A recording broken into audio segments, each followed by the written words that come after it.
Hello साथियों, RRB JE exam 16 दिसंबर 2024। Math का एक बहुत अच्छा क्वेश्चन, आप इसको देख लें। एक शंकु आकार तंबू, ये कोई शंकु आकार का कोई तंबू है। इस तरह से शंकु होता है। ये शंकु क्या करती होती है, और ये तंबू है।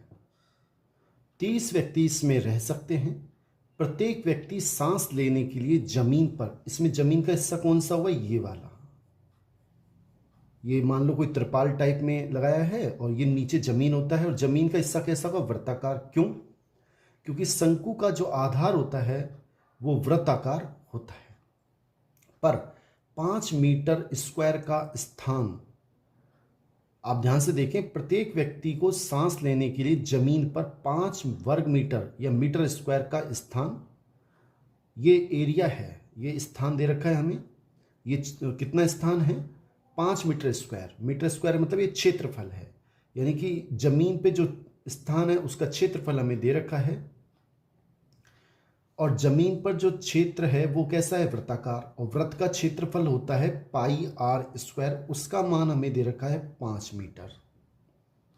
फिर समझ ले, ये जो स्थान है वो जमीन पर है, 5 मीटर स्क्वायर। मीटर स्क्वायर का मतलब होता है क्षेत्रफल, वर्ग मीटर का मतलब क्षेत्रफल। वह 120 मीटर क्यूब हवा होनी चाहिए, और मीटर क्यूब का मतलब होता है आयतन,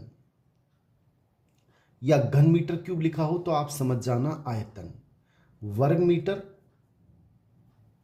ये क्षेत्रफल के लिए, और घन मीटर आयतन के लिए। आयतन के लिए मीटर क्यूब, क्षेत्रफल के लिए मीटर स्क्वायर। साथियों, हमें दे रखा है, और शंकु का आयतन होता है 1/3 पाई आर स्क्वायर एच, उसका मान हमें दे रखा है 120। 1/3 इस पाई आर स्क्वायर का मान हम रख देते हैं 5 इंटू एच बराबर 120। एच का मान कितना हो जाएगा, इस 3 को मैं इधर ले जाता हूं,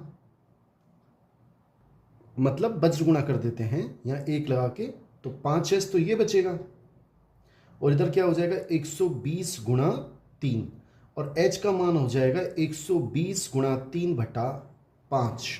5 का जब इसमें भाग देंगे, 5 दूनी 10 और 5 चौक 20, 24 को उससे गुणा करेंगे, 24 दूना 48, 24 दिया 72 मीटर। ये हमारा सही आंसर है।